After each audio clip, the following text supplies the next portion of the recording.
what's up, everyone? This is SojuTalk, your weekly shot of K-pop. We're coming at you with a super spicy episode 318, and we're recording on March 4th, 2025. I'm Doug, and joining me today, we got Warren. Hey, what's up, everybody? And Anita. Hey, Anita is not here today. Crickets. We were gonna record yesterday. Anita was like, I can't really do yesterday. Let's try to do it today, but she also can't come today. So it's just the two of us. If you're here only for Anita, well, Bye. too bad. Bye. It's too bad. You should just leave. You know, just actually stay for 10 minutes. Give us good search engine optimization, and then you can leave, right? So put us on mute for like 8 more minutes, and then you can leave. It's just us. Quick reminder, check out SojuTalk on your favorite podcast platform, sub to us on YouTube, join the SojuTalk Discord, be a part of the nation. In the after hours today, we're going to be doing, I called it SojuScore deep dive. It's not really a deep dive. We're just going to evaluate how SojuScore is going, whether we should move the bar for Hall of Spice, things like that. We're going to observe, analyze data. I have all the ratings we've done in 2025 pulled up into a nice little table, so I don't know, maybe we'll get some cool insights or not. We'll see. Find out. Coming. We got 3 songs this week. Maybe it was a good week for Anita to skip.Maybe it wasn't. I'm not dumpstering the songs already. We got G-Dragon Too Bad featuring Anderson Paak. We got Lisa, FUTW, F Up the World. It's her Vixi solo version. We have Young Posse Cold featuring Ship Senchi or 10 centimeters. Those are the 3 songs. Let's start with G-Dragon Too Bad featuring Anderson Paak. He is now at Galaxy Corp. That still sounds wrong, honestly. You know, G-Dragon Galaxy Corp. Galaxy Corporation. But, the other 2 releases during this new run of him is Home Sweet Home and Power. So this is the 3rd song he's releasing. Technically, I think this is like the first comeback in the new era for him, because the other 2 are a part of the same era, I believe. How you feel about Too Bad? He got Anderson Paak, which is a kind of a big get, right? I would assume. Yeah, I mean, huge Anderson Paak fan here. I don't know actually if I'm a huge fan, but Anderson Paak is very talented. You know, he's the other half of Silk Sonic. He's a drummer. He's a singer, songwriter. He was on the Super Bowl. I don't think we need to really go into too much detail about who this man is. Wild talent, you know. I think his grandma was Korean. Somebody in his I believe so. family. Yeah. Regardless, did not expect these 2 to collaborate when we first started seeing stuff about this album pop up. But honestly, like, now that we have it, I think it was a very nice collaboration. I kind of felt like they were 2 sides of the same coin almost. I don't know. GD brings a bit more. What's the right word? I don't know. He feels a lot more playful and a lot more campy than his typical rap style is. A little more sticky, if you know what I mean. And Anderson Paak is naturally in that kind of range, and you know, with both of that, I feel like they're naturally playing really well off of each other. Yeah, I don't know. How'd you feel? Obviously, you were a part of that original Big Bang GD run as well. Well, here's the thing. Okay, so the guy was gone for a long time, right? Yeah. Got a little awkward, you know? Honestly, he comes off a little awkward in some of the first interviews that happened, like on You Kids, things like that. Yeah. People were commenting like, oh, this doesn't feel like original G-Dragon, right? I would say this feels more like he's loosening up. You know, we're a little loose now. We got over with the beginning of the comeback scene. Now we're here. This seems a lot more fun. I honestly thought that, you know, Power and Home Sweet Home, I thought they were okay for his reintroduction to the K-pop world. I think this is a better this song does a better job in feeling like, you know, I'm still here. I still got the swag, you know. I could still do it. I'm still hip. And I think it kind of works. But to be fair, some of this song, it sounds like he's doing like a play on like Michael Jackson. There's like kind of he's at times too, dude. Like in this song. I think it's clearly, I mean, what part of pop isn't, but I think the inspiration is clear. I think the music style is something GD doesn't typically do often. Like, if you look at his solo stuff and like, you know, some of the stuff he's been a big part of with Big Bang, like it's been very clear that they focus on electronic heavy hip hop music. This track is a lot less like any of that electro stuff and a lot more dancey, a bit more housey. I wrote in my notes that it's like a Pharrell meets K-Tranada kind of beat. Yep. It's very groovy. It's kind of funky. That's where you got the little string hits on the top, and you got in the background, and like Anderson Paak comes in. Sometimes the holy spirit of Michael Jackson just enters your body. You got to do like. I mean, if he enters my body, I'm not complaining. Like, it's fucking god of pop himself. He allegedly entered some other bodies, but hey, let's keep going. And I'm gonna talk about that here. Hey, you know where I was when I heard Michael Jackson pass away? This is like a weird. I have like a connection, right? What? Okay. I was at Gallaudet University in Washington, D.C., which is a deaf university, one of the largest deaf colleges in the country. I was doing like, back in high school, you're like, oh, you go to this leadership conference and you get to put it on your resume type thing. Yeah. I was at one of those in Gallaudet, and everyone was like, Michael died. And it was like, what? I remember we had spaghetti that night. Why I remember that? I don't know. Why do you remember all of this? I have okay, so I don't know if I said this. I have really good selective memories for back in the day. Like, certain moments in my life, I can completely picture what's going on, what I was wearing, what other people were wearing, what was on the TV. Like, it's weird. I honestly feel like you're just bullshitting because there's no way to verify or validate this. I'm not. You could, like... Back when Michael Jackson died, I was eating omurice that my mom made me at my house. I had just gotten the spaghetti. The TV was on the left. It was a TV mounted on a brick wall. I was wearing a blue dress shirt that day. Like, I'm not, no cap. What was the weather like that? Do you remember that? Like, it was extremely hot because we were in DC in the summer. Okay. I'm not joking about this. I have really good selective memory. I feel like, I believe you because like this would be a weird thing to lie about. But I mean, okay. The funniest thing is after the show, I'll tell you some selective memories I have about you. You'll be amazed at what I remember. Why? Please erase some of those memories. I've known you too long. Yeah. Back to the song. I think the song's really groovy. It's very bouncy. It's like kind of housey. Yes. Also kind of lo-fi. That chorus to post-chorus hit is so good with that little Anderson Paak section where he starts off with the too bad for me, and he starts with that, and then the first run, they don't do a post-chorus, but the second and third run they lead that into like a post-chorus where it gets a lot more groovy and a lot more like the electronic pianos come in with the chords, and it's like, oh yeah, you know what I mean, like it's like a Gold Link kind of Pharrell kind of situation. It does really give real strong Pharrell vibes to like really strong Pharrell in this.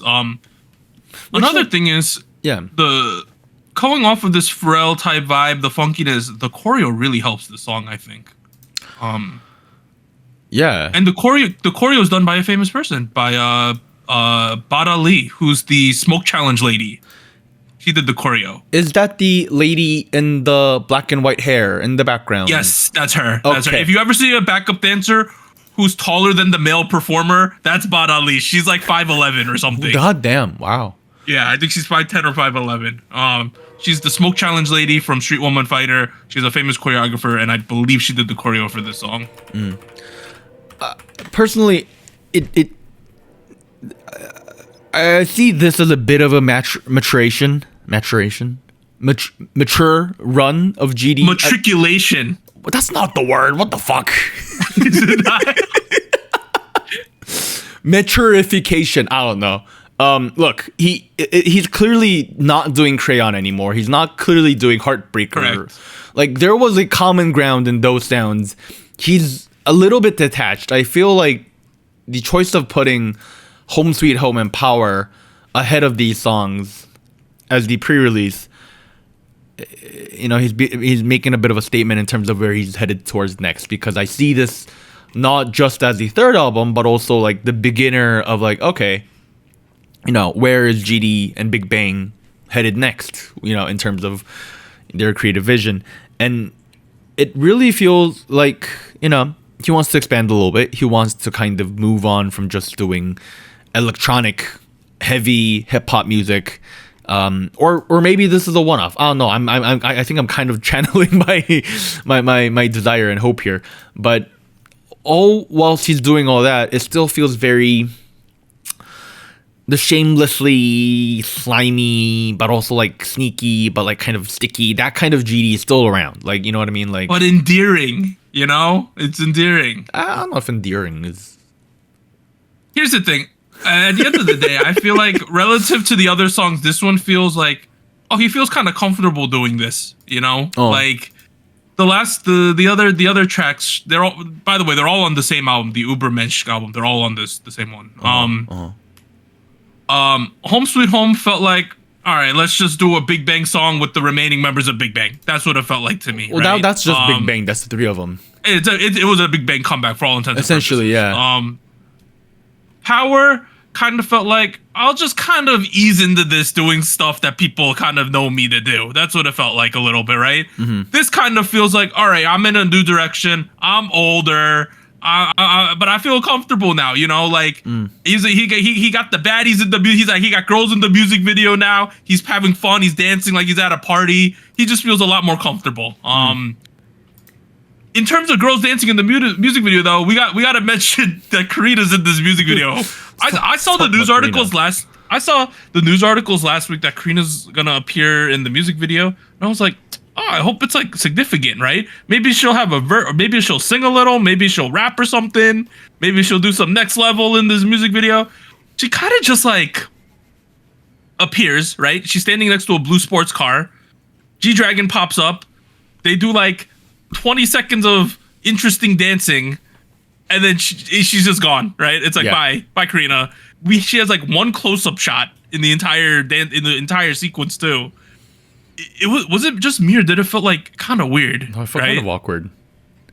It felt, I don't know what it was, but like, I don't know, man. The chemistry wasn't there. That's what I'll say. You know what I mean? Like, yeah, the chemistry wasn't there. There was no close-up shots, and they kind of had like the prom chaperone half a foot away from each other vibe going on. You know, like, we could dance, but we can't dance, right? You know, it was a bit of a social distancing going on there.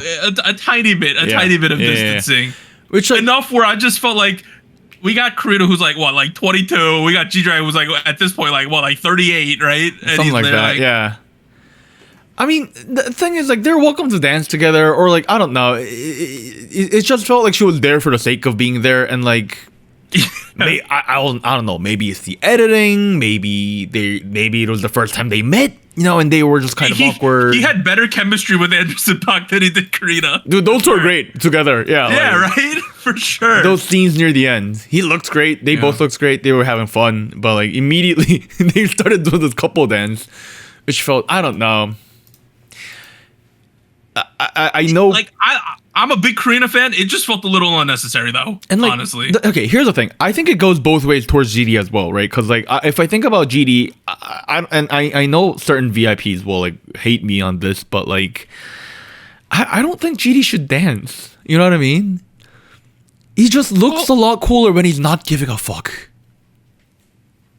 So I kind of disagree, because I thought the G-Dragon solo dancing when they had the two backup dancers behind them, I thought that was a lot of fun. Those sequences. That one was fun because, I don't know, it felt like it was in the style of like GD not giving a fuck, but then suddenly Karina pops in, and then you do this whole coordinated duet dance thing all of a sudden, and it's like very like well put together. And I'm like, oh, I don't know, man. Like, it's also because the movements were very couple dance. He's like, oh yeah, I do this while you move that way, you know, like those type of movements. It does feel like a high school prom like chaperone dance movement. I don't know, like, this is G-Dragon. He is undeniably one of the cultural icons in Korea. So it's like, for me, even, it's a little difficult to look at this without the lens of G-Dragon being like, you know, the cultural god he is over in South Korea, and in my life as well. And I'm like, this is fun. This is great. Yeah, song itself's fun. Yeah. I like what he's. But like at the same time, you know what I mean. Like, does this have the same level of impact that Heartbreaker or like Oh hell no! Crayon? This ain't gonna push. This won't push the needle very far at all. Honestly, I don't think. This one what? This will not push the needle in terms of like cultural significance all that much. Right. Like I definitely think I'd prefer this one over like. Remember Bullshit from 2014? Sorry, 2017. I'm not familiar off the top of my head. See, this is why that, or like Coup d'etat from like 2013. I think I do remember that one though. Right, Yes, I think I definitely like the song over those ones, but like I think the bar for this man is just a little too high. And that makes me difficult to kind of objectively evaluate and put a number to. You know what I mean? Like, let me make one aside here though. I said I don't think this is gonna push the needle. This is perfect all killing, by the way. I mean, it's GD, of course, it's gonna perfect all kill. Yeah. He's got Anderson Paak, Paak, perfect all kill. No, okay. Perfect all kill. Okay. I see what you just did. Oh my god. Terrible joke. Okay.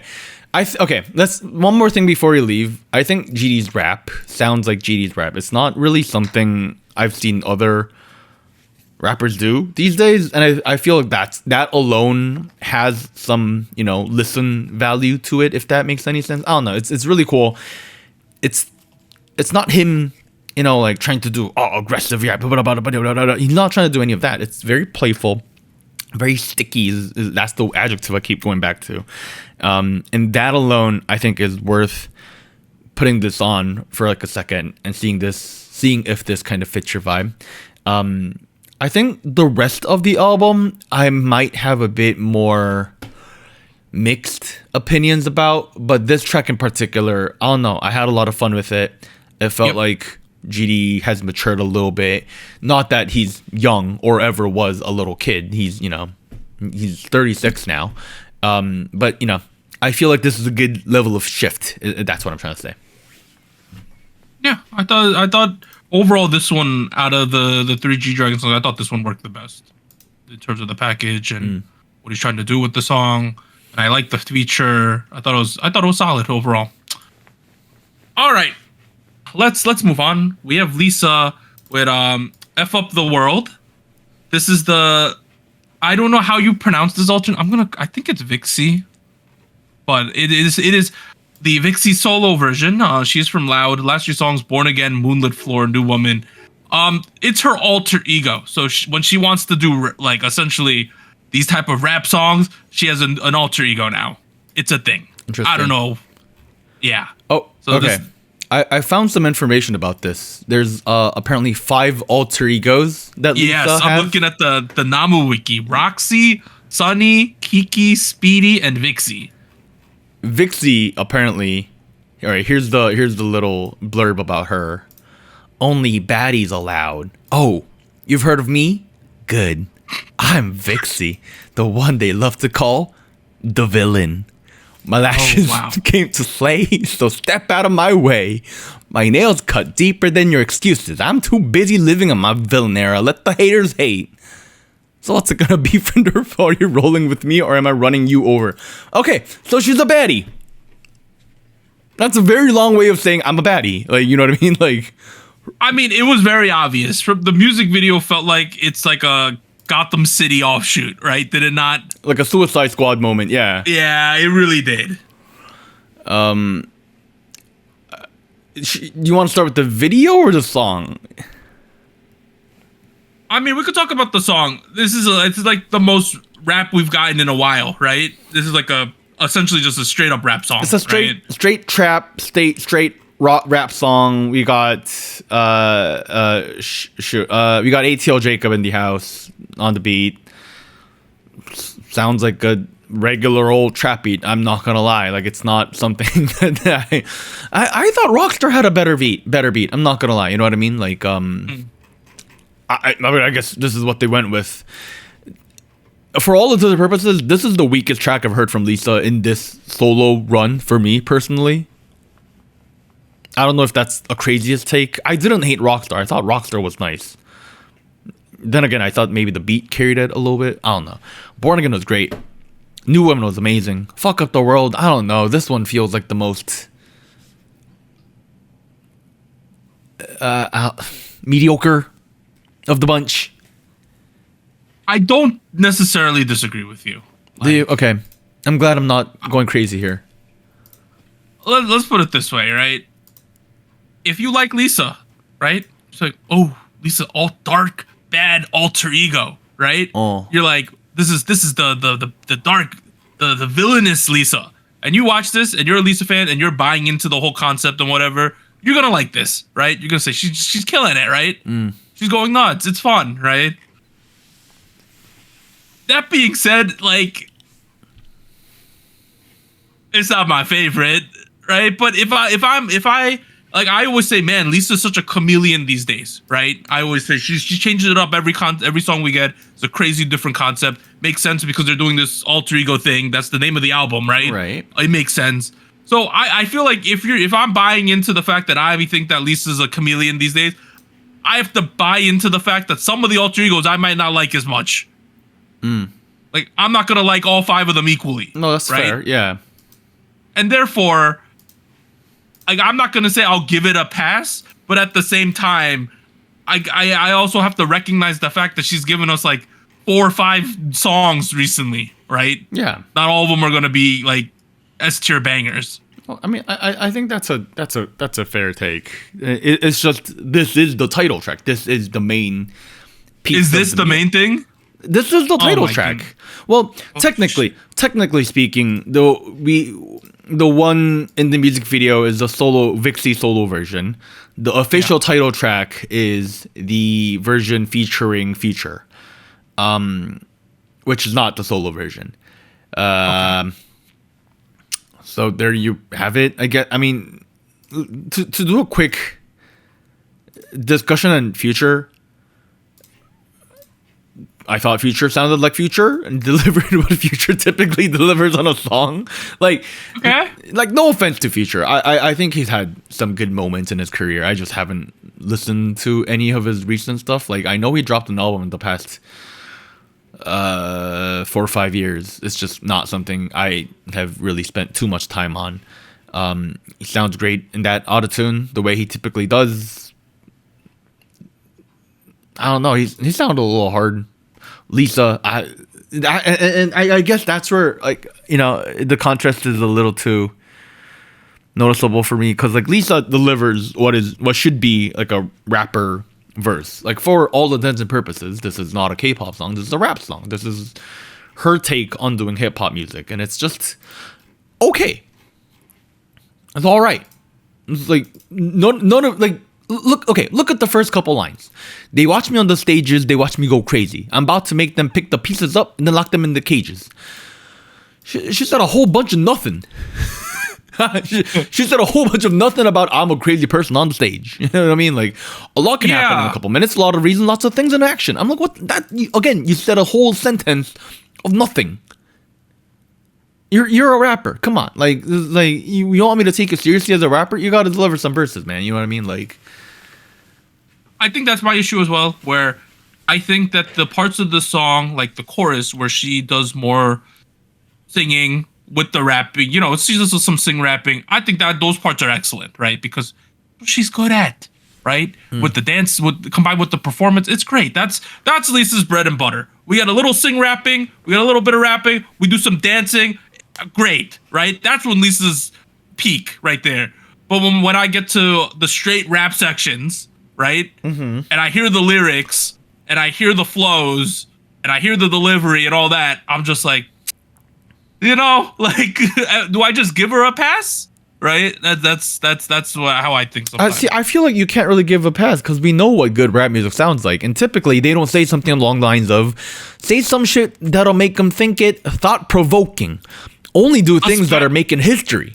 You know what I mean? Especially because last week we got the Doechii on the Jenny track, so I spent the week listening to Doechii, and then I get this. You know what I mean? Like, I went down to Doechii, and then I got older, and I was listening to some Lauryn Hill, and I was like, I can't compare. You know?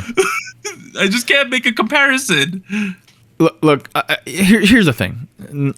I'm not expecting like some lyrical genius, Of course. like Good Kid, Mad City over here. You know what I mean? Like I understand that this at its core is rap music and hip hop music, but also like pop rap. I recognize that.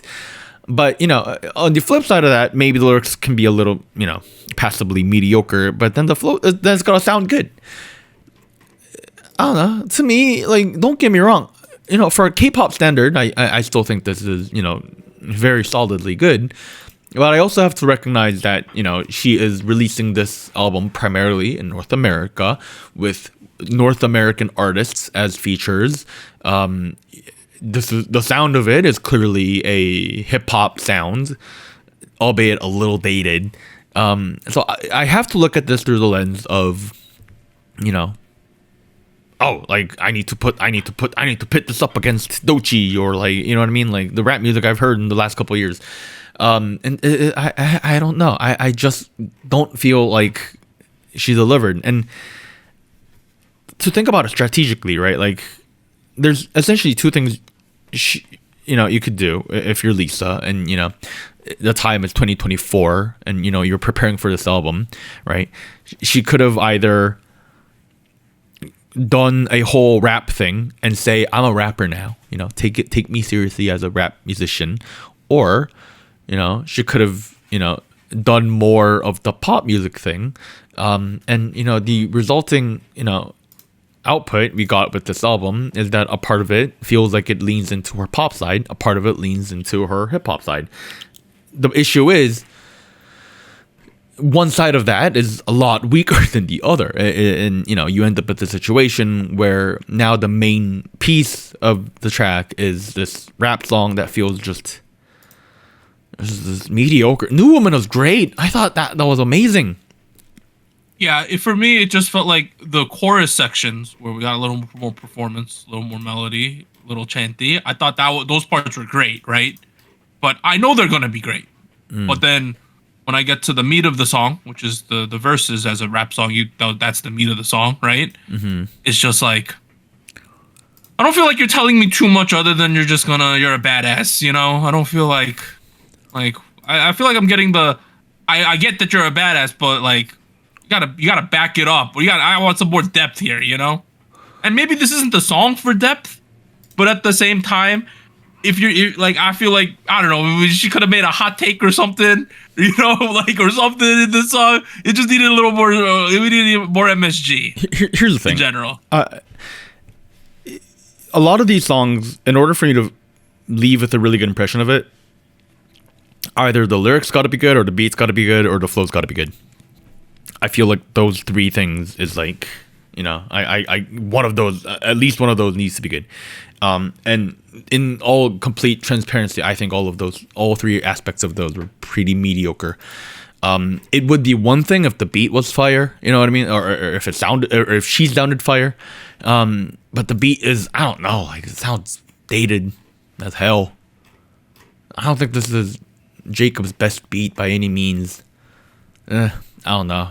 Overall, I feel like this was just a weak package overall. Okay. I'm not as bad. I did like the chorus. Which is a shame because it's a really nice music video. They got the whole basically like Suicide Squad, Harley Quinn vibe, Asylum vibe, really like Dark Knight Arkham City vibes, which is it's a fun theme, right? Whenever you get to do that, you could go out, you could do whatever you want. And I honestly thought, the Lisa acting as of late has been good. Like not only in her album on the music videos, but I saw her scenes in that one show she's on. I forgot which show she's on. White Lotus? But yeah, I saw some of her scenes and I was like, she can act. It seems very natural, right? Oh. She got that going for her too. But it's just like when we're gonna do a straight rap song, we gotta judge it as a straight rapping song, and I feel like it doesn't reach all the way where it could have been, right? Yeah. Which is a shame because some of the other tracks on this album are absolute bangers, like crazy good songs. I don't know, if I were to do this, like no offense to Lisa, I'm sure she's a great songwriter, but I'm seeing her number one on the credit list for lyrics and composition here for songwriting. I don't know. Maybe you go the Drake route and pull, some ghostwriters. Yeah. I don't know. Well, let's pivot. We got Young Posse Cold featuring Shipsenchi. They're from DSP/Beats. Last three songs: Street Carol, We Still Loading, Ate That. Wow, did not expect this, right? Yeah. No holy degenerate? crap. What? By the way, I think a big discussion of this song is the music video, obviously. At a certain point, I guess we'll do a spoiler warning because there's plot in this music video. Okay. It's very cinematic, right? Do you want to discuss the song very briefly, non-spoiler, and then go into spoiler section? So they got Shipsenchi to feature on the song. You probably know him from the Americano song, if you're aware of that song. The Americano. The guy's kind of just vocal MSG. Everything he sings just sounds good, right? That's the best way to describe it. Okay. He just has an MSG type voice where it just enhances everything he sings. In general, it sounds great. Honestly, I'm surprised at how good the song is. The song's good. I like this song. I thought it was a good song. Song was nice. It was very, very vibey. It's core at its core. It's like ballad rap. If you enjoy music that's come out of Epic High, like those late 2000s, early 2010s hip hop music in Korea, like Mad Clown, stuff like that. This will be up your alley. This is that kind of vibe. This today, 14 hours ago, they dropped the sauna version of this song, so it's more like you could hear the whole song through without cinematic breaks in it. It's very trolly like Young Posse is, but they're just at the Jimjilbang, and also Shipsenchi is there in person too. It's kind of fun. They dropped the what version? The sauna version. It's like, what the fuck? You could actually listen. You could listen to the song through. Like, you don't have to watch a movie. Oh, I mean, you could still play it on Spotify, Doug. I know, but I'm not subscribed, dude. Or on YouTube audio. I don't know. What I'm trying to get at is to talk briefly. Okay, before we get into spoilers, the album does captures the narrative in the music video and adds a little bit more to it. So it's like, I felt like that was a good touch without getting into the details, where like you very often have song doing one thing, album doing one thing, no connection whatsoever. In this track, it felt like, there was a good level of mirroring going on, and that was pretty nice, not gonna lie. Felt like the album gave the music video plot a little bit more depth, while the music video made it very clear what's going on in the album. So it's, they're helping each other out with like, what's the amount of depth going on here. So that was very nice. What else can I say without getting into spoilers? The members sound great. Yeonjung is great rapper. Sonye, great rapper.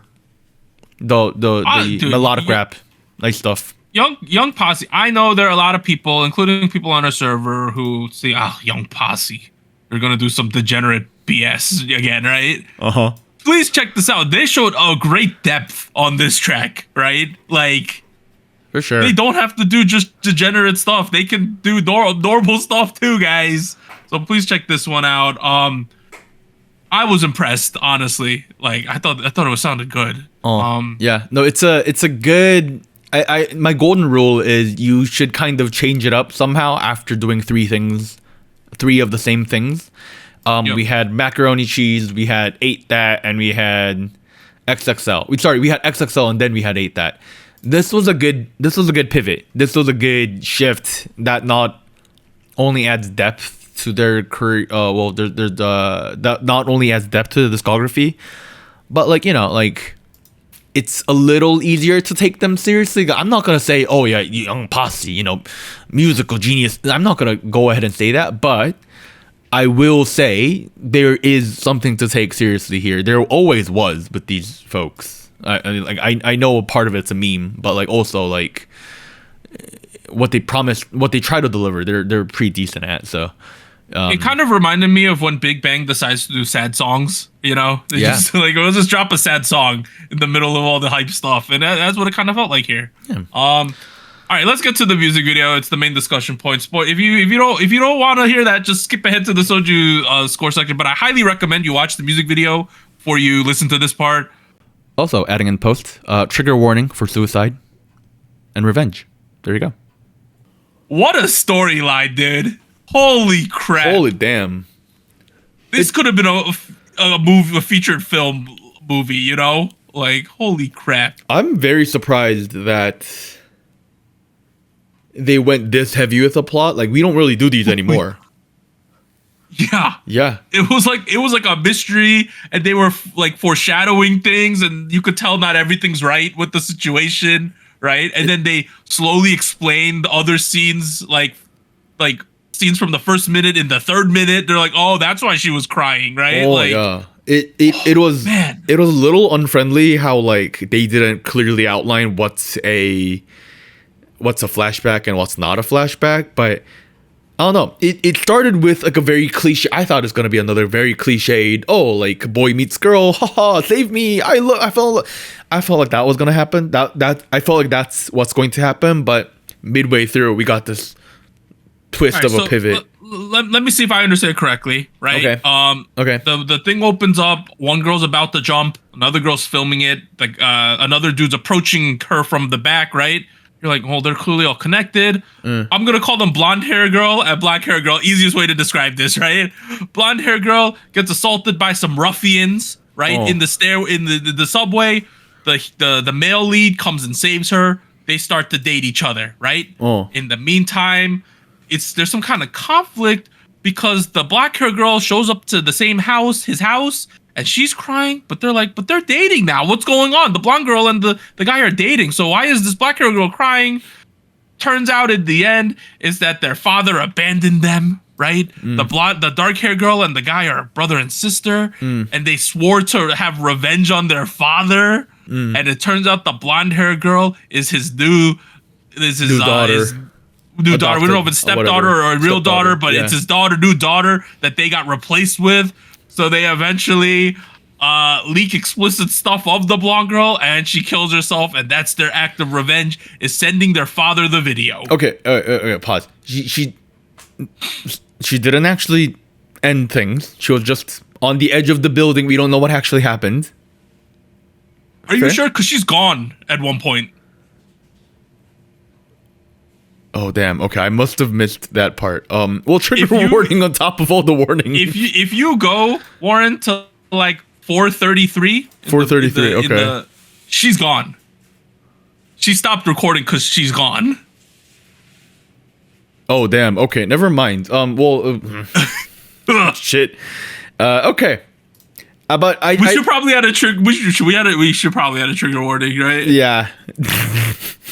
You add one in. It's a little too late. I'll edit something in. Okay. Let's. Can we call them by their names? I was like, why are we using blonde girl, black girl?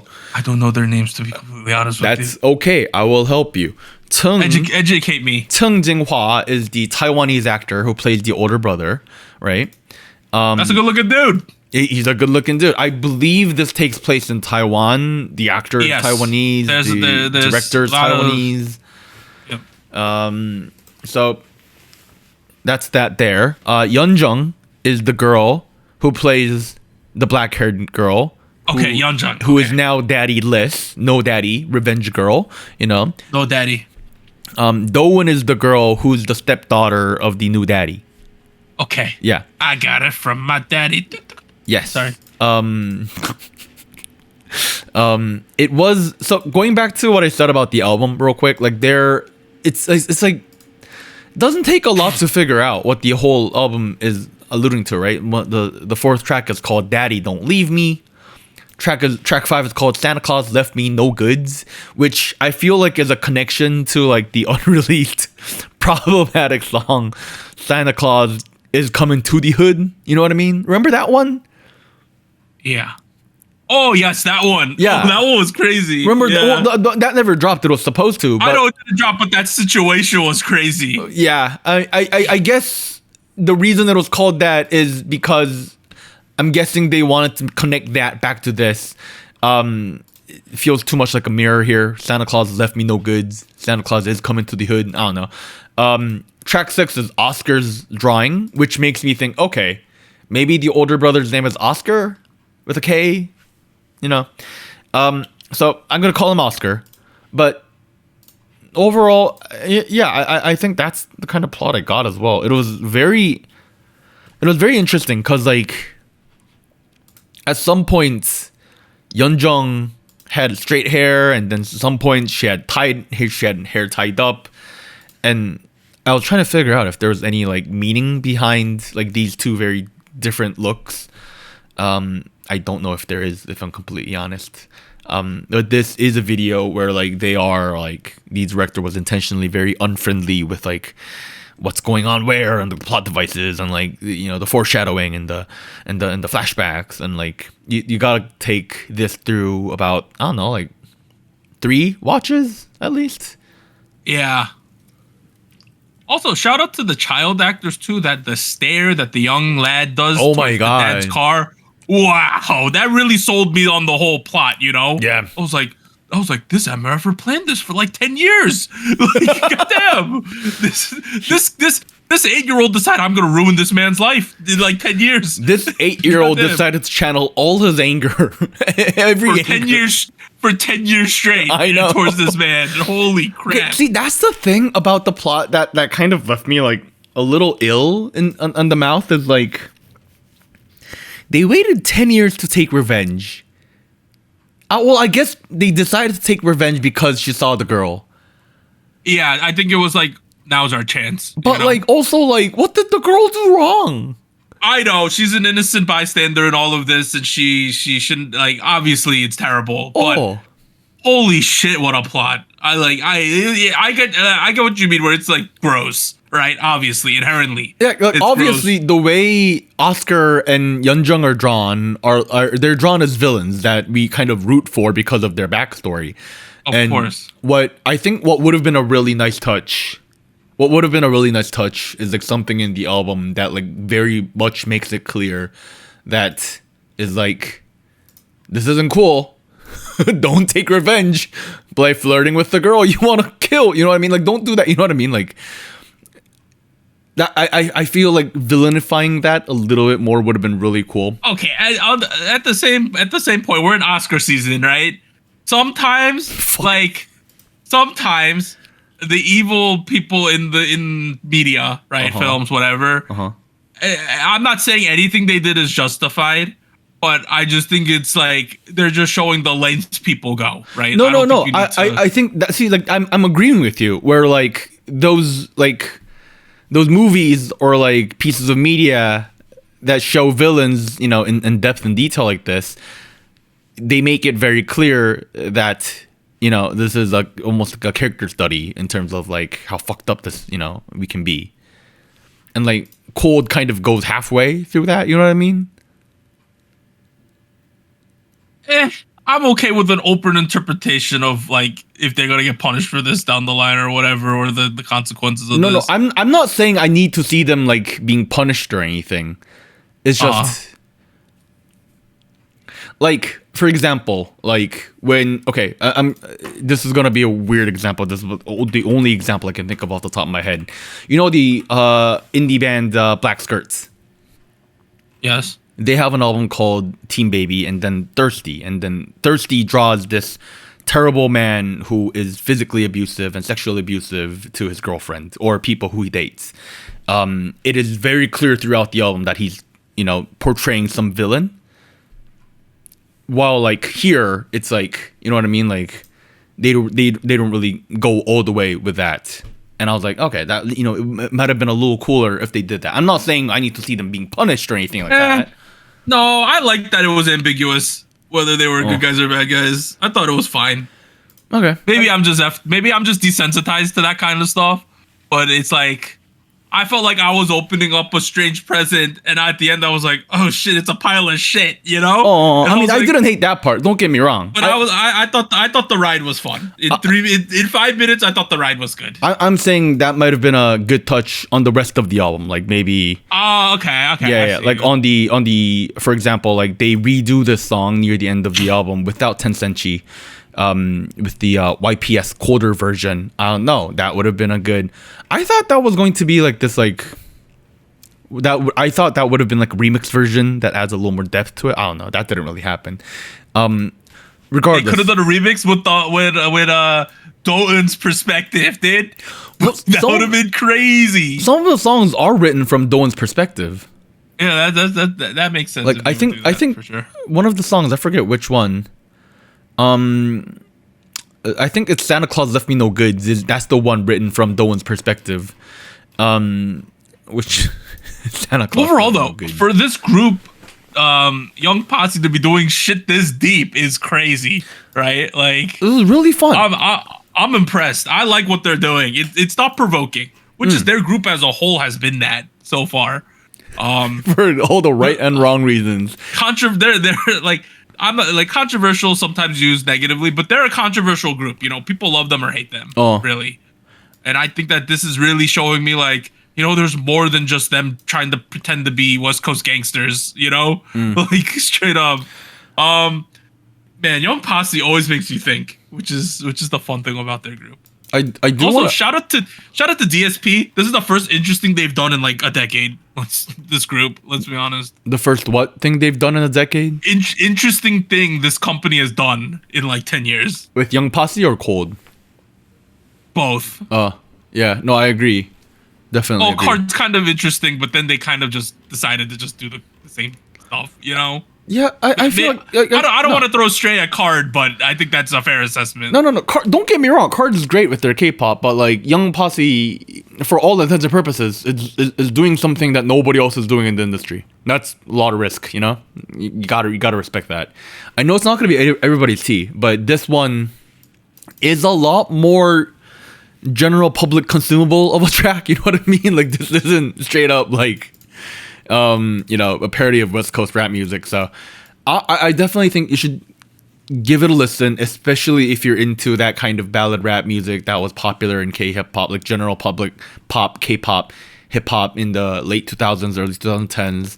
The lyrics are really nice too, and I feel like the really cool thing with this track and listening to it versus watching it as well, when you're listening to it, it's a little ambiguous who the subject matter is. Like, yes, it's a person that I miss. It's a person that, you know, the song is about somebody that I miss and somebody, you know, that because I missed them, you know, I am, you know, it's a lonely night, that sort of thing. And it's, at first the song sounds like I miss, you know, whoever I used to date, my romantic partner, whatever. And it's, once you watch it, once you watch the music video, you could go both way. You could go it from Doan's perspective, where she misses Chung, Oscar, or you could go it from, you know, Yeonjung's perspective, where she's like, oh, I also miss my dad. You know what I mean? Like, and I felt like that little bit of ambiguity was pretty fun. You know, that was pretty nice. You know, so I think a lot of why Young Posse is interesting is because of Beats Entertainment, the company that's running this group alongside DSP. Do you know who the CEO is of that group? Yeah, Keegan, right? Yeah. From Phantom, right? Yeah. They're doing a good job. Like, it's exciting what they're doing. I think like Beats Entertainment and currently S2 with Kiss of Life are just like, they're doing something that feels like a David and Goliath. They kind of feel like the David right now. They're fighting up, it feels nice. Just crazy to say about DSP, but feels like they're fighting up right now, and it's a good battle to be DSP fighting. is nowhere near top 4 at the moment, so I'm definitely with you. I kind of feel like these smaller groups are now having to do, in order to supplement the fact that they're smaller companies and they don't have that as much money as the big stuff, they're having to do interesting things, and I think we as the listeners are benefiting from that fact, that they're going out there and doing crazy stuff. Yeah, no, I would say between Kiss of Life, Dreamcatcher, Young Posse, and QWER, those four are the folks who are trying to really think outside the box in terms of. They're fighting the good fight, and I like. They're pushing the envelope, and I like that. You know. Yeah, Keegan. I don't know. I think I like the work he's doing with Young Posse more than the stuff he's done as an artist. I'm not gonna lie. Yeah. Like Hyperfine was mediocre at best, and so was Phantom. All right. Let's pivot. The other songs this week. G-Dragon released another one, Drama. So he had 2 music videos dropped this week. We had Imond, which I believe was a survival group show from like an SBS show or something like that. Okay. Released Wonderland. Bang Ye-dam, you remember him? He left Treasure. He's doing a solo thing now. Released We Good. Solo singer Gyubin released Like You 100. You know that Chinese song, where it says something 100 or so? It kind of gives that vibes. I don't. That's a reference that I'm making out of nowhere. Okay. New Era is a group. They made a debut. Maybe this one's the survival show? No Am I idea. wrong? No, this is the survival show. This is from Make, which was KBS's show. So I'm sorry about Imond. I remember them. They're an independent girl group. They have no backing. It's independent. What do you mean independent? They were in a company. They left. They're funding this themselves. Wow. Okay. So check out Imond. New Era is the debut group. They're from a KBS show. They released now. New is now, and then finally, Dear Alice is that's SM's English K-pop group. Yeah, it's that. That's who they are. Their song is called Ariana, and it's basically Ariana Grande references out the wazoo. That's a weird debut, but okay. That's all right. I think one of the lines, like the main line, is like she listens to Ariana, and then yada yada yada. You know, I think that's like the main thing. So it's essentially what Yena did with Olivia. Yeah, but it's not that shit. But they're not saying they hate Ariana like Yena was saying she hates. They Olivia love Rodrigo. Ariana because their girl likes Ariana. Okay. Yeah. Okay. They like girls who listen to Ariana. Is what they're saying there. Damn. All right. All right, we're at SojuScore, the segment where each week the crew, Gochu Gang, and the SojuTalk Nation will score the new releases. Using the SojuScore scoring guide, we will score songs from 0 to 10 with an average song receiving a 5. Songs with an average score at the moment of 7.3 will enter the Hall of Spice. Last week, episode 316, On and Off the Stranger, got a 6.05. Jenny and Dochi Extra L got a 7.05, barely missing the mark. Zero Base One Blue, 6.76. Hearts to Hearts, The Chase, 6.39. And then the dumpster fire that is Kiki's debut song got a 5.12. Oh, man. That was a great song. Songs this week: G-Dragon Too Bad featuring Anderson Paak, Lisa F Up the World, and then we have Young Posse Cold featuring Ships and Chi. Let's take a break and I will switch the screen. All right, G-Dragon Too Bad featuring Anderson Paak. This is more than just a good song, I think. Out of the 3 songs this week. Actually, I'm not gonna say that. Wait. What are you talking about? What are you implying here? I think I like the Young Posse song the best. I think I really like that song. This G-Dragon track ain't bad though. To me, I would recommend this to someone because I feel like he got the groove back, got the mojo back. It's a 7 for me. Anita is not here. She did not give us scores. Warren, what are you giving? I think I agree. It's pretty solid. It's groovy. He's got his mojo. It's can't really complain with this kind of music, and I think it's really going off of G's best as a rapper, as a pop rapper. Yeah. Okay. 7. 7. And then the SojuTalk Nation and Gochu Gang also voted. They gave G-Dragon's Too Bad a 6.10. Okay. And as a result, it receives a 6.7. I think that's fair, That's right? pretty fair, yeah. No. Next, we got Lisa with Fuck Up the World.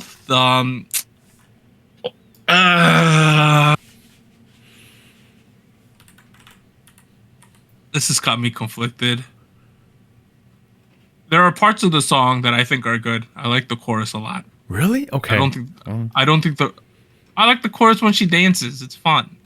But I think the verses are pretty bad in general. I wish I could give a 5.5, but I can't. Oh, you gotta make up your mind, man. It's either 5 or 6. I don't see myself listening to this one too much. Sadly, getting a 5. You say that as if like 5 is like the lowest number a song can receive. For me, I barely give out lower than a 5. We're on a 10-point scale. 5 is average. I thought it's below average. I thought it's below average. I got a 4. Damn. So this like Nation of Gochu Gang also voted. They gave it a 5.39. And as a result, Lisa's F Up the World gets 4.79. That's pretty bad. Wait, no, that's actually terrible. Is that okay? Let's assume Anita's here, right? And Anita's like, if Anita gave it a 6, I don't really like this song too much, but I'm gonna give it a 6. It's a 5.10. Damn. Okay. All right. I mean, oh shit! Okay. Is this the lowest score ever? It might be, right? 4.79 in 2025. That is the lowest score. Shit. That is the worst drinking song of the year so far. Oh my god. It's not that bad. It's not that bad. I stand by my 4. I've given 3s on this show, so if I had given it the 6, that looks a lot better, doesn't it? well, that doesn't change much. You can't change your score. Man, okay. Finally, we have Young Posse Cold.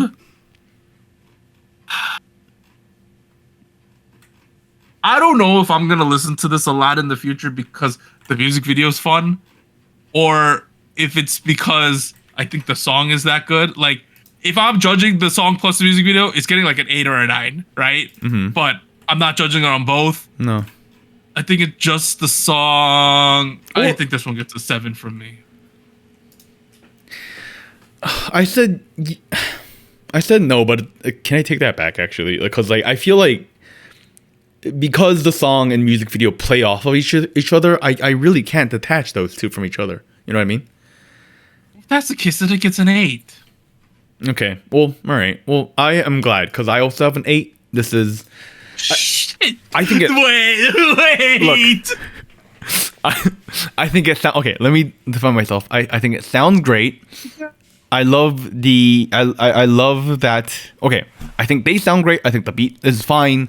Tencent Shipsenchi is great as per usual. He adds his flair. Of course, he's fantastic. And he also adds something that the rest of the members Young Posse cannot. Like this, it all makes sense in my head. On top of that, the music video adds a lot of depth to the existing song by giving it whose perspective are you gonna interpret this from? You know what I mean? Not a lot of songs do that, both in terms of being available in terms of lyrics for that, or being in terms of the music video, letting people interpret the song in different ways. I thought that's really cool. Doesn't happen often. Acting's really nice. Yeah, no complaints. All right, so just like they should have Gochu Gang also voted, and they gave Young Posse Cold a. Where'd it go? What? 6.09. Oh damn. They gave it a 6.09, which makes sense. They thought it was a good song. It does not get Hall of Spice. No, it does not. No. Oh wait, no, it does. Oh wait, it does. 7.36. Oh shit. Wait. Oh, shit. Wait, is that right? Let me do the math. Do the math. Do the math. Has my calculations been wrong the whole time? I am having an existential crisis. 22.09 divided by 3. Shit. I lost shit. Wait, no, Young Posse's the first.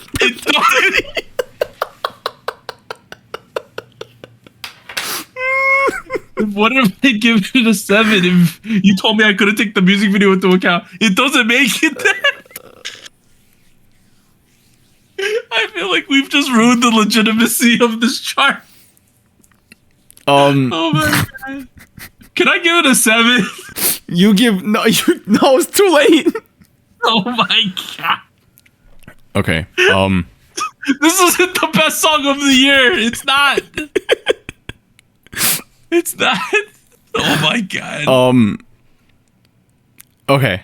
Anita's missing from today's episode. Why don't we have her come in next week? Give her numbers. How about we tell her, Anita, you don't have to listen to G-Dragon or Lisa. Just listen to this Young Posse song and give us a score. We'll do that. Let's do that. Let's not tell her what we gave it.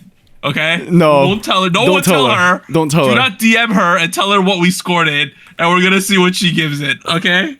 Okay, guys. Oh my god. She better not be out here giving it a fucking... Okay, if she gives it a 7, what number does that give us? It doesn't make it. Okay. She needs to give it... Okay. Has she ever given an 8? I don't think she's ever given an 8. It's always a 5 or a 6 or a 7. All right, for now, on hold. On this hold. One's on hold. We need the VAR for this one, guys. Holy crap. Okay, we're going to get a VAR check on this one. We'll come back to it next week. Holy shit. Holy shit. We're about to lose all our credibility as a podcast. Oh my god, this is a VAR check. We're gonna do VAR. Anita will come next week. We'll make her blindly give us a score to Young Posse. No one spoil what we gave it. Okay, guys? Yeah. If she gives it an 8, what number does that give us? 7.52. Okay. All right. Okay. It's either a 7.06 or a 7.52. There's no in between. Okay, so G-Dragon, too bad. Got a 6.7. Lisa F Up the World got a 4.79. And then Young Posse Cole with a VAR check has a 7.36 right now. It's potentially the first legitimate Hall of Spice saga this year. Anita, for fuck's sakes, if you're gonna miss a week, you need to give us the numbers. You need to give us scores from now on. Oh my god. You can't do this anymore. Finally we're at show winners. Or you could give us them. Shit. I took my glasses off. Okay. Show winners. I've won on Show Music Core with their 4th win for Attitude. So congrats to Ive. Woo. They're crazy. They're so successful. Jisoo of Blackpink won 2 wins with Earthquake on M Countdown and Inkigayo. We also have ONF. They won 2 times on Show Champion and Music Bank with The Stranger. So there you go. Speaking of Ive, so you remember the show back in the day, Warren, called the Nenjango Butake, that show, the Please Take Care of My Refrigerator? Oh, yeah. It's back. It came back, and it's now on Netflix with subtitles called Chef and My Fridge. Yeah. I believe the subtitles are behind what they are in Korea, like the amount of episodes. I think like 4 episodes are subbed, but in Korea, like 9 episodes are out. But Wonyoung appears on that show, so that's a shout out. I've been watching that. Edward Lee has been on a bunch of them. All of like if you watch the Black and White Chef, Culinary Class Wars, most of like the big chefs from that show appear on this one as well. And it's like a really fun show. They have a 15-minute time limit to cook, and it's a dumpster fire the entire time. So it's a lot of fun. It's really fun. I need to still watch the last week's episode. J-Hope was on it. Yoonju was on it. Chaegang-lok's old chef, I guess teacher, was on it as well. It was crazy. It was really good. It's been a really fun show so far. I've been watching it. It's like you could turn off your brain. You get to learn some crazy cooking techniques. And 15-minute time limit. You know, I watch Guy Fieri's grocery games in America. They give them like 25, half an hour. This show, you got 15 minutes, guys. Yeah, you got to do it. 15 minutes to cook. All right, that ends part 1, episode 318. We'll be back after a short break. 3, 2, 1.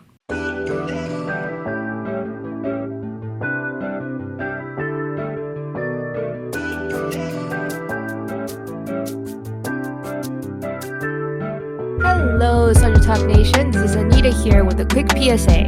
If you would like to support SojuTalk Kpop Podcast, please like, subscribe, or follow us on whatever platform you're using. And consider joining our Patreon at patreon.com/SojuTalk or donating to us at paypal.me/SojuTalk. On behalf of the crew and myself, thank you. Now back to our regularly scheduled episode.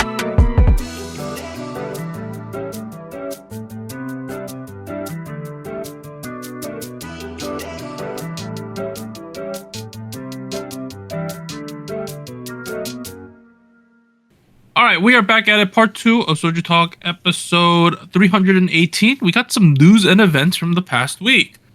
Stuff is actually happening, guys. Both of like the big lawsuit things, the 50-50 thing, the New Jeans things, it's coming to a head to an extent. Okay. First one, former 50-50 members, these are the Bloom girls, right? Requested to work with the Giver CEO, An Sung-il, for their re-debut as a Bloom. Oh, okay. We got to give some background lore here. Here is the narrative that is known and what people think happened, right?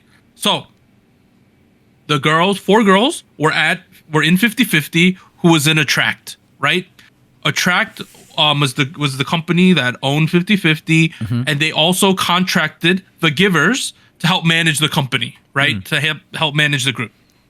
At some point, the Giver CEO, An Sung-il, is alleged to have not only bought the copyright for Cupid without Attract knowing, but then also the conspiracy is that him, the girls who are now in a Bloom, and their parents and Warner Music conspired to get the girls out of the company so that they can do their own thing and make more money. That is the conspiracy. And it includes things like fake COVID tests, allegations of abuse from Attract, even though those kind of got proven false, things like that. It's a big mess, right? But it seems like the entities here were 50-50 and Kina went back. She was initially a part of the whole thing, but she went back to Attract.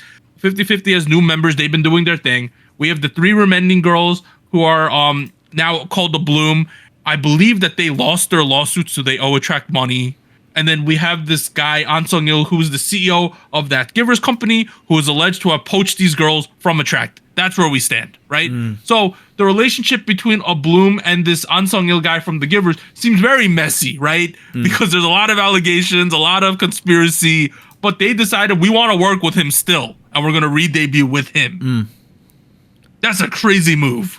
Is it not at this point? One thing I want to add, the lawsuit is still ongoing. It's not over yet. Oh, it's still ongoing. Okay. Yeah, the result is up in the air. But yes, it is crazy that these folks decided. Especially because Attract is alleging that they're in cahoots with each other, yada, yada, yada. And then this group is like, yeah, we're going to debut with him. Right? Like, that's nuts. I guess they really believe nothing wrong happened for whatever reason. I don't know, man. This is crazy. So that happened, and then it was confirmed that An Sung-il, the Giver CEO, will be in charge of the production of a Bloom's debut as requested by Aran, Sena, and CO. So it's happening. Okay. They released letters in Korean and in English on their page. They're asking for understanding. They're saying, things that have been said in the public do not reflect the truth, yada, yada, yada. They're working hard to set the record straight. They want to work with him. Yeah. But the top comment, even at this point, is like, hey, I hope you can provide clear evidence regarding this whole thing, because, like, I don't know if we could support you otherwise in good conscience. You know, so that's the general vibe I've been seeing online, where people are like, that's fine, but, you know, you got to clear up all this crazy stuff we've been hearing. I'm sure what is publicized does not accurately reflect everything that went on. Like, there's no way. Of course. And so that's a fair statement to make, but you also need to now do the job of, you know, letting us know why you feel wrong. Don't just say I'm wronged. Tell me, you know what I mean? Like, give us a little more. Yeah, it's because, like, we had allegations of abuse, but then on against you guys, we had allegations of fake COVID tests and things like that. And then we've had, like, the whole issue with, apparently this guy was rumored to have stolen the copyright for Cupid. Like, he bought it under their Attract's noses. We need to clear all this up, you know? We need to clear all of this up. What's going on here? I guess given the lawsuit is still ongoing, you know, it's a little difficult to say, you know, something is clear cut in terms of what exactly happened, but I don't know. It's a strange look. It's very a strange look, right? It's like, you're alleged to have colluded with this man to get out of this company, and then they go, yeah, we're gonna debut with this guy, right? That's essentially what's going on here. I don't know. I don't know. So that's that lawsuit. With the other one, NJZ has officially launched their I'm gonna call it Twitter because of Elmo. YouTube and TikTok accounts. So they've officially announced, relaunched their SNS accounts, right? All of them. All right. Meanwhile, Adore is like, what the F? Adore, quote, Adore currently operates the official SNS platforms, including X, YouTube, and TikTok of our artist NewJeans. All other platforms were created without prior agreement. Oh, these shit. platforms and any new content distributed on these platforms constitutes a violation of the exclusive contract. Please refrain from activities which can potentially lead to confusion from the perspective of fans and advertisers. Okay, I mean, Adore's got to say something at this point about everything that NJ. Yeah, it's this whole situation's awkward because according to Adore, the contract didn't get violated, so therefore the contract exists, right? According to the NewJeans girls, they violated the contract. We gave them time to fix it, and therefore they didn't. Therefore, we're not under contract anymore, right? So, that's essentially the two stances right now. Essentially, what's going to happen until this gets settled out in court is NJZ or NewJeans, they're going to continue acting like they're independent, and Adore's going to be like, Adore's going to continue acting like, oh, well, you shouldn't do that because you're still a part of us. We're gonna keep dancing. We're doing the tango right now, but they did start to tease new music. Oh. So they are working with someone. They're teasing new music now. I want to know who their company is so bad. JYP. Imagine. Could you E2 Jinyoung, right? Could you imagine if it's JYP pulls off the mask? It's me. I'm funding the Bang PD. You left me, and now I'm gonna rip your heart out. Damn. Could you imagine? That would be the spiciest thing ever. The young Posse twist of the year. Yeah.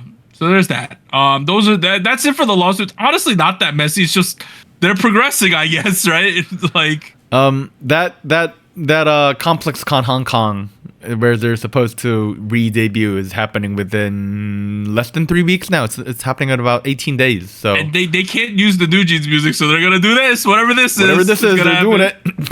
Yep, I'm excited. All right, next thing.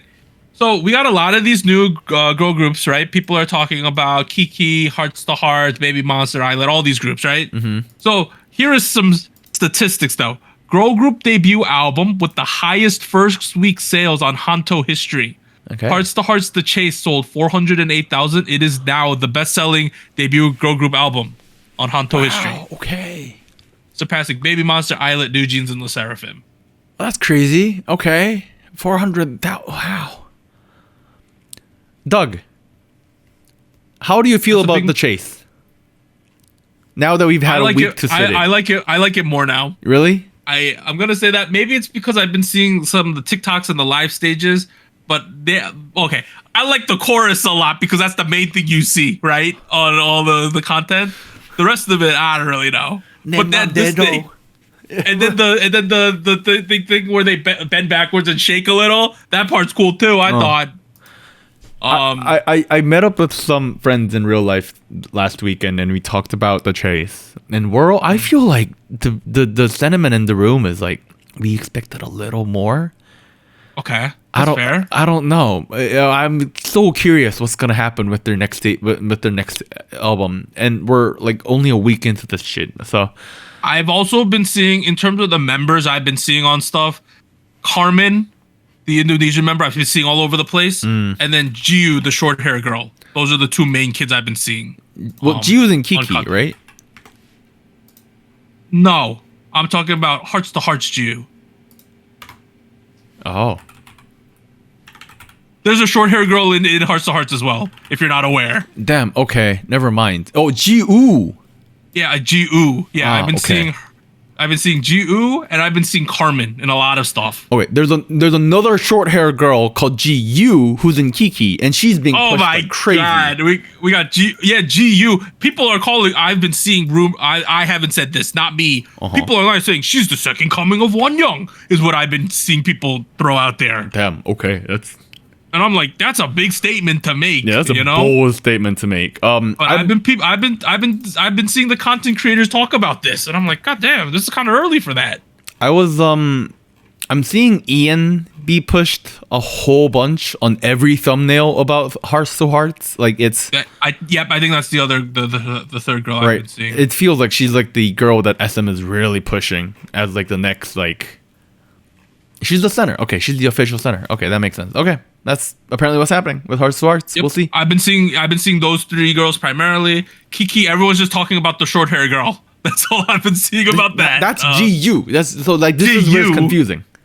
And we have GU in Hearts to Hearts, who also has short hair, who people have been talking about. It does not help that NMIXX has a GU, and it also does not help that Chu is a GU. So hey, we're a mess here with these Korean names. But just know, Hearts to Hearts, best-selling girl group, all time on Hanta, which means direct in the hands of consumers. And then we got the Kiki debut in a month. It's probably going to sell a lot too, as well. Mad. So crazy. We got that. Next thing. Songs to achieve a perfect all kill in 2025. Rebel Heart, G-Dragon 2 Bad featuring Anderson Paak. That's it. That's it. So, the two biggest songs of the year so far. There you go. Too Bad it was great. So here we are. Next one. Okay, so they had the 22nd Korean Music Awards. This is a big award show, right? In Korea, I believe. It's very big in terms of. I feel like it's really big in terms of significance. In terms of the amount of funding going into it, it's the tiniest shit ever, you know? But aespa won 3 awards. They won Song of the Year Daesang for Supernova. They won Best K-pop Song for Supernova. And they won Best K-pop Album for Armageddon. So they won one of the Daesangs. For context, KMA is one of the it's the only award show in Korea for music that is not dependent on like fan votes and more so dependent on like how critics and judges think about quality and cultural significance and that sort of thing. BTS is, and New Jeans has historically won a lot of awards in this award show. And the names that you're going to see here are often very indie, very, underground. They created a K-pop category, I think like 2 or so years ago. Pop category is also kind of good to look at. I know Bamyeongang and Apatu was also like nominated for Songs of the Year, and Bamyeongang won Best Pop Song over here. It did, yeah. Yes. I don't know. I think it says a lot that Supernova won Song of the Year. I think that's crazy, Yeah. It beat Apatu. It beat Bamyeongang, and then Musician of the Year, Rose and aespa got nominated. It did, yes. In all honesty, like I keep track of these folks. Like Lee Seung-yoon, I know who he is, and don't get me wrong, I thought his album was fine, but like Musician of the Album, I don't know, man. Hey, also shout out to John Park, Best Pop Album. Yeah, it was a decent John album. Park fan. I like John Park. I don't know. He always keep on. Oh no, you finish your thing. I have a John Park anecdote. So he always says like, when I'm in America, I have a very nice, luxurious name, John Park. Right? Sounds nice to the ear. I come to Korea, Jonbak. Terrible name. It sounds like I'm from the country. It's true though, Jonbak. I don't know what it is. America, I'm John Park. On the subject of Korean Music Awards, all of my favorite picks of the year did not win anything, so I'm a little sad. Yeah, best rap and hip hop song, G-Dragon Power, apparently. The favorite album of the rap and hip hop album of the year went to Be Free and Haki Shibaseki's Free Haki Shibaseki and the Godson Symphony Group Odyssey 1, which is a long ass title. If you're an ARMY, this is that Be Free you hate. Yes. Great album though. Great fucking album.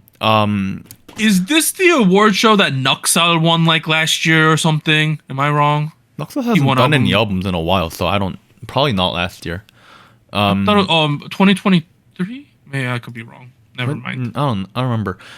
He did maybe his collab album with the jazz band maybe. I think that won 2 years ago. So you might be thinking about that. Also want to give a shout out to Miniseries 2 by Suman Islam. Oh my god. One of the best R&B albums internationally last year. I think it deserves all the credit. Great fucking album. I mean, if Suman wrote Armageddon. You might be familiar wow. with Slum because he was on Show Me the Money. Great collab. Great sequel. Other stuff, Silica Gale released an album that was, nominated for best, modern rock album. That was great.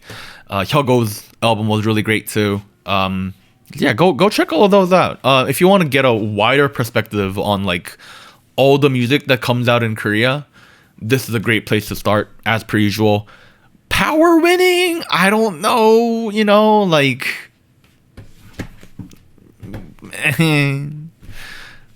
but it is what it is.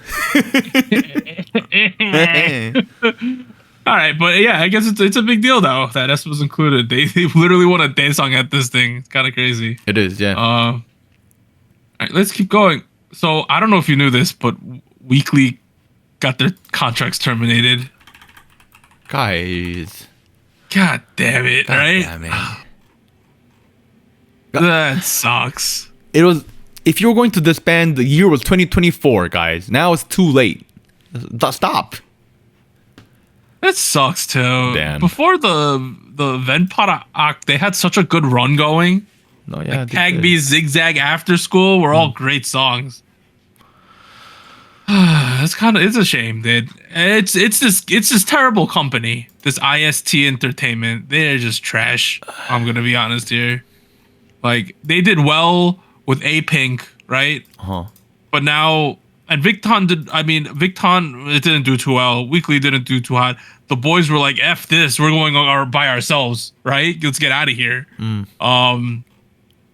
It's a bad company. No, it's not a good look. It's definitely not a good look. I don't know. We'll see. Remember Jiyoon, who left Weekly? Yes. Like, way before everybody, like 2 or so years ago. She is already re-debuted under the name Swan. So, correct. Yeah, I guess other people gotta take note and start moving along. All right, let's keep going. I went too far. Let me see if I can get it. Oh, I got it. Okay, there you go. KG attends first court hearing on March 6th. Case to be open to the public. Oh, damn. Apparently, JYP wants to settle behind the scenes, right? And she's like, F this, we're dragging this out in the public. Damn. Yeah. Okay. We'll have to see how this goes. It's Not going that to I get messy. particularly trust the American judicial system right now, but it is what it is. We'll have to see how this plays out. And then last, we got some tours. La Seraphim, Easy Crazy Hot Tour. They're going to start in Korea. They're going to go to Japan. We're going to hit up Asia. We're going to go to Hong Kong, Manila, Bangkok, Singapore, North America in September. Oh, wow. So it is happening. You're getting La Seraphim World Tour. It should be fun. Next one. On an aside about Hybe. So apparently Hybe was able to identify another operator of one of those hate YouTube channels. So they're starting to catch them. Like, shit. Okay. It's starting to happen. You remember we had the Sojang thing? They're starting to catch these people. So good luck, guys. If you're a hate tuber, you might as well delete your accounts now before they can track you. There's that. Another world tour, Baby Monster World Tour. So they did Newark this past weekend. They did Seoul. They did Newark. They're going to Asia. We got Japan, Singapore, Hong Kong, Vietnam, Thailand. They have a lot of Southeast Asian power, because they got Chiquita Banana in here. So they got a lot of power in the Southeast. Now they're adding North America. We got Toronto, Rosemont, Atlanta, Fort Worth, Oakland, and Seattle. We're starting to do America as well. There should be a pretty big tour for them. So there's that one. Artemis is touring in Europe. We got London, Eindhoven, Paris, Milan, Copenhagen, Warsaw. So if you are a fan of Artemis, you could go see them. Nice. And then finally, ONU is going to tour as well in the United States. New York, Detroit, Washington, D.C., Chicago, Dallas, Houston, San Francisco, and Los Angeles. You will be doing solo tour in America. That seems like a lot of fun if you're an ONU fan. That's all the news I got. In terms of music next week, though, God save us. We got A-Turn, 1We, Infinite, Jenny, J-Hope, Treasure, NTX, Yeji solo debut, Hoshi Uzi's unit debut, Shumin, and Red Velvet Sogi's solo comeback. Guys, what do we do? guys, please stop coming back all at once, please. Thank you. That's insane. Ugh, good lord. If we think about it realistically, right? You're probably gonna have to do another Jenny track and a J-Hope track, right? You have to do J-Hope at a minimum. Yeah. People are gonna want this Sugi thing. They're gonna want this Yeji thing, right? Do we I kind of feel like is this not the play? Treasure at 17. So okay, Jenny, J-Hope, Treasure, Yeji, 17, Red Velvet. Those 5. 1, 2, 3, That's 4, 6. 5. Oh, that's 6. I can't count. It does not feel like that's what has to happen, unless you get rid of Treasure and the 17 unit. But it's 17. All right, look, guys. Once again, if you want to influence and tell us who to cover, you're welcome to say it in chat. But you're also welcome to come to the Discord, put a little emoji on the one you want covered, and we'll do our best. The thing is, like, here's the thing. If I love covering a lot of songs. Once you start covering like 6 or so, some of these songs, we start losing it. You know what I mean? Like, the quality drops. Yeah. 5 is already pushing it. I'm not gonna lie. So we'll just have to figure it out next week. It's kind of crazy, right? That's all right. And this is like the Jenny main release too. The Yeah. Ruby song, right, is coming out, so it's a bust. This is like, I think at a minimum, Jenny, J-Hope, Sugi, Yeji, right? I feel like that has to happen. I think those, yeah, and then it's down to whether we want to add Treasure or 17. Treasure or 17. That's crazy. All right, well, all right, what are we doing? All right, we're gonna look back on the scores we got the last couple weeks, actually 2 months. Okay, here's what I did. I compiled all the scores we got in January and February for Soju ratings. Remember those ratings that we really laughed off early on? Yeah, it was fun in games until today, dude. Holy shit. Well, here we are. Here's what I did. Oh, it's big. Oh, it's giant. I have all the songs ranked on this stupid giant table. Oh my god. What we're gonna do going forward every month, we're going to, at the end of each month, we're going to look back, see where we plopped these songs, see where it's bullshit, see if it makes sense, that sort of thing, and kind of, go from there. Is that cool? Just like a look back. I think that's fine. All right, I'm gonna start from the very bottom, because we do have one song in the 5s. We have a couple songs in the 5s actually. We have Chungbaji of Primetime by 17 BSS and Kiki debut song in their early 5s. You have a 5.03 for 17 and then 5.12 for debut song by Kiki. These two are the lowest songs that we gave out, excluding the songs we covered today. Because one of them got a 4.96. We don't talk about that yet. Okay. I don't know. Like I really did not vibe with the 17 BSS track. I'm not gonna lie. Like I think I gave it like a 2, like a 3 or some shit. I'll still stand by the fact that I thought it was fun, but it's done terribly. Like in terms of performance on the charts and things like that. Like, okay, no one talks about that song. No one talks about it. No, because it was. I don't know. Like the fighting was fine. This I don't know.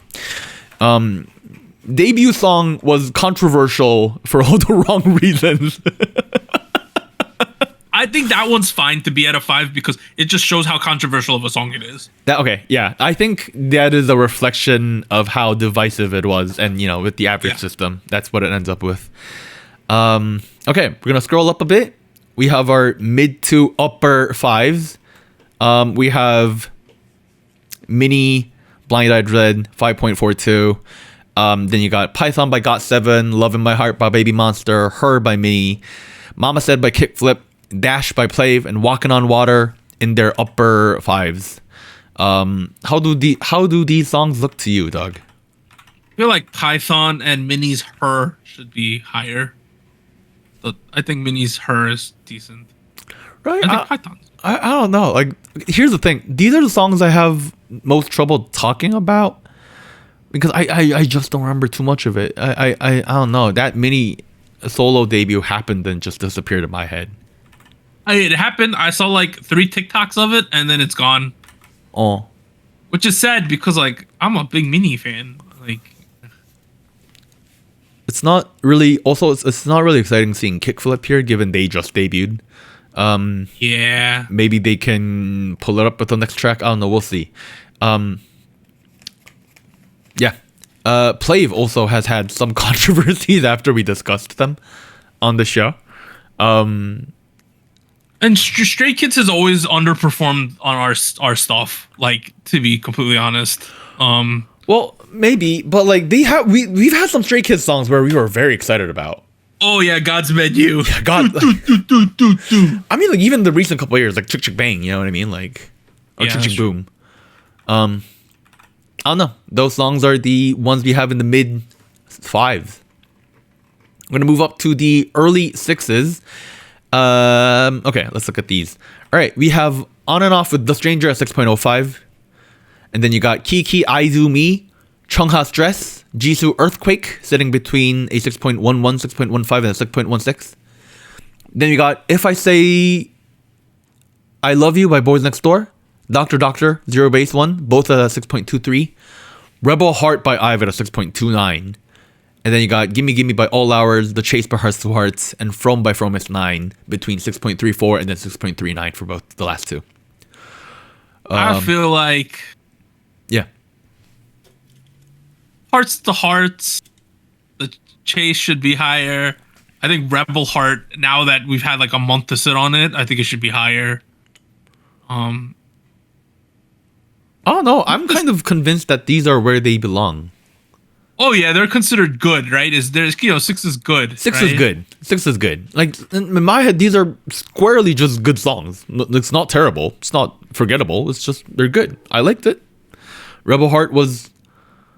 I don't know. I feel like if anything between the three, we are rebels in my heart.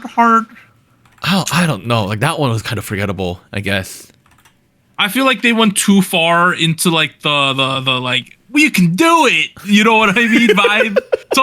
Sometimes I feel like you know how Eugen's kind of a cheesy person, right? Yeah, a little bit. I feel like it becomes a little bit too cheesy sometimes. The messaging of I get that the positivity is great, but I feel like sometimes it's like too on the nose for me. Oh no, that's fair. I Do Me by Kiki is actually one where like I might argue the score should be a little higher. Like now that I've had time to sit on it a little bit, feels like it should be closer to a 7 than it is to a 6. You know what I mean? No, just me. I Do Me, Kiki. Nothing for you? No, I think that one should be higher. Yeah. I think so. If I like to compare I Do Me and then not Hearts to, did we get any Hearts to Hearts before they debuted? No, The Chase is it. No, nothing. That was it? That was it. Huh. See? Well, I think both of them should be higher, personally. Okay, that's fair. I like That's both fair. of those songs. I think Jisoo's Earthquake is where it should be. I think Chungha's Stress, I think I got too excited about it. I think it should be a little lower. Oh. Damn, okay. I think from us 9 we gave a little bit too much, like we gave them points. There's given the emotional value there. circumstances. There's emotional value. Yeah. You know. I think I overrated On and Off too. I think Zero Base 1 Doctor is too fan servicey. I don't think I was here for that recording. I'm not a fan of that one. Doctor. That was good. Yeah, no, that was one of her Anita Awards. It's sultry that one. Yeah. In a good way. Okay. The Stranger, On and Off. You know how I feel about that song. Yeah, it should be lower. It should be like a 5.5. What did I give it last week? I gave it I a gave 4. it like an 8. I give it like a 7 or an 8. That was I on think. you, man. That's all on you. Yes, me. All right. Let's scroll up a little bit. Oop. All right. Now we are looking at the upper 6s. That gets okay. Let me zoom out a little bit because it gets cut off. We got 6.50. We got Glow Up by Resen. We also have 6.57 Attitude by IVE. They shoot up a little bit. You got 6.76 Blue by Zero Base 1. 6.79 Seasons of Memories by G-Friend. 6.89 Born Again by Lisa, Doja Cat, Ray, and then 6.93 with Thunder by CIX. I'm okay with all of these, but CIX. I think that's a little high. Okay, that does feel a little high in hindsight. That feels a little high. I think the rest of them kind of make sense because Recene hits that easy listening thing perfectly. I think Blue is good. Attitude makes sense there. Scenes of Memories was a good G-Friend track. This, if anything, this Lisa Doja Cat rating should be higher. It should be a little higher, yeah. Yeah. I don't know. I'm struggling to remember Thunder. I'm not gonna lie. If you listen to it, you'll be like, this song, but it's not a 7 track. It's not. Damn. Like composite score 7, I think is a little too high. For it. I gave it a 7. Like I'm looking. I gave it a 7. I think I gave it a 7 too. It's one of those songs that sound really good at the moment, but just has no sticking power. It does have sticking power. Yeah. But the rest of these songs I kind of agree with being up this high. Yeah. Okay. If Thunder was near like Recene there, I would think that's okay. You know? See, yeah, like mid 6s would make sense. Yeah, I'm with you. Yeah. Okay. All right, we're gonna scroll up. Now we're in the 7 range with us versus the listeners. Yeah, with that's where we are. 3 Jenny songs. We got 7.05. We have Extra L by Jenny and Doechii. 7.18. We have Long of Hangover by Jenny and Dominic Fike. And then 7.22. We have Zen by Jenny. I gave it a whopping 9, I think, for that one. I'll die on the hill that if Dominic Fike wasn't the feature, if they got like someone else, it would have gotten like an 8 something. Man, that Dominic Fike feature really killed it, didn't it? If it was like Childish Gambino or something, right? Instead of Dominic Fike, it would have gotten like a 7.5. Damn. Swear to God. Damn. Okay. I mean, I agree. Dominic Fike did not deliver. Maybe I get that Zen's cool, but it's a little conceptual to get a 7 to be the highest of this. I would feel more comfortable if Extra Large and Zen were switched, honestly. No, but like Extra L is objectively, in my head, the weakest of the Jenny pre-releases. You know what I mean? Like, okay. You know what's the craziest thing is? Look how good Jenny's doing on our show. That's the craziest thing. All you blinks who have been here since day one and called me a Blackpink hater. Now you know I'm just the Teddy hater. Dude. Jenny's been doing great. I'm just a Teddy hater, man. Now you see. I'm a Rose bias, and Jenny's been dominating right now. Like, I mean, do you remember what Rose used to get last year? I gave her good scores. I gave her bad scores. I probably gave him low scores. Like, her music is not up my alley. Trying to find let me go check. Rose, I got Toxic Till the End 6.39. I got Number One Girl 6.37. And then I got Apata 6.54. that we gave Apata a 6.54. We gave Whiplash a 7.41. Yeah, no, I like that. I don't know. I'm just not the big. I think I was the one who gave Apata a really low score. I'm like trying to find my scores right now. I gave Rose Toxic Till the End a 6, and then I gave Apata 5. Actually, that's not too terrible. 5 is 5. You know.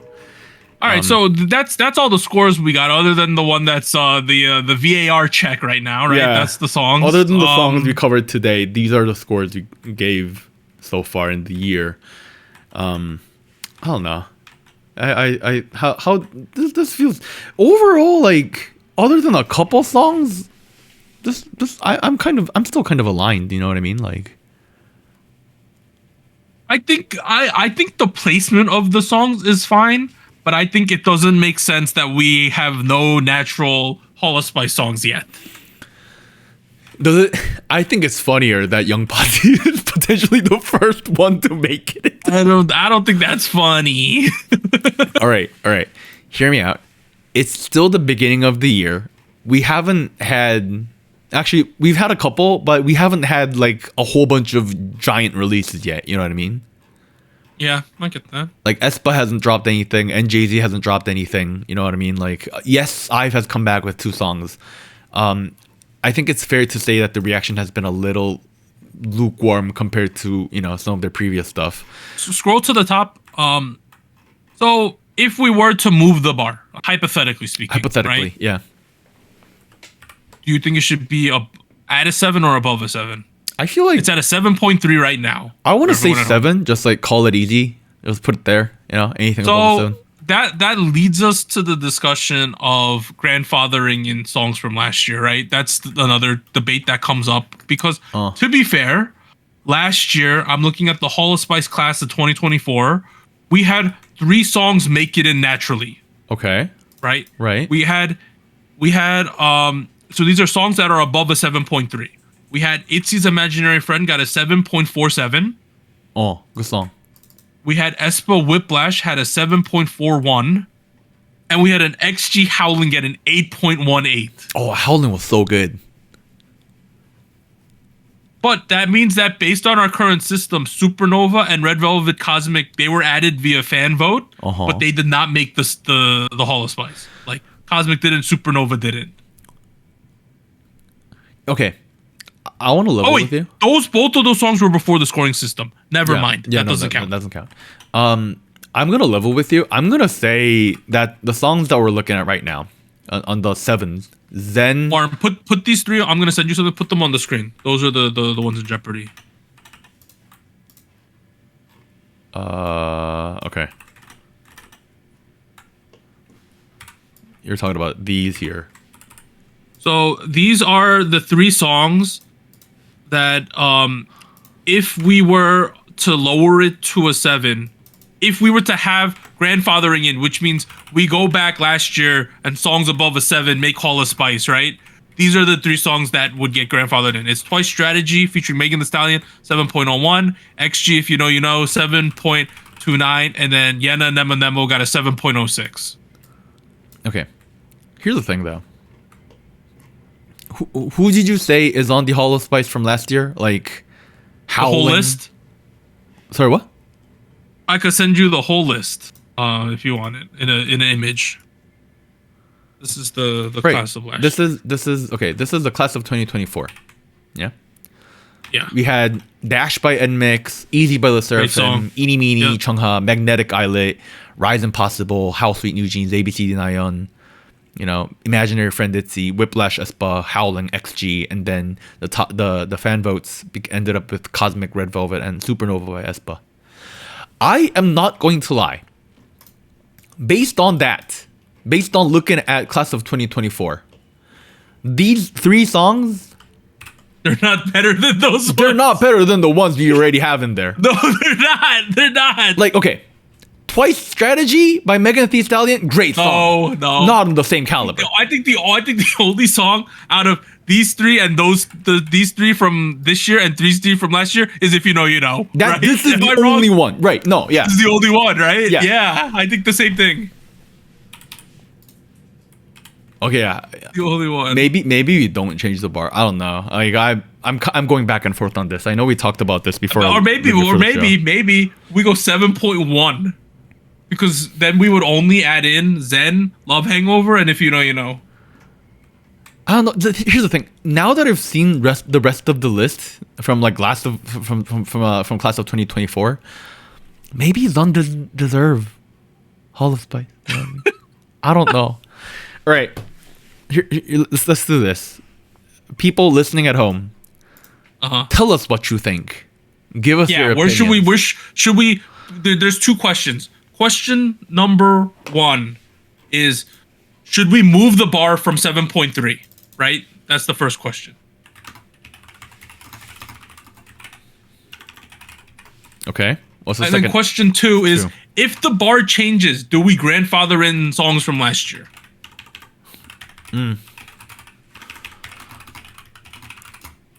Which means that we go back to the past and we add songs that qualify based on the new bar. Those are the 2 questions. Well, I think the third question is the new bar. What is the new bar if we do change it? Yeah.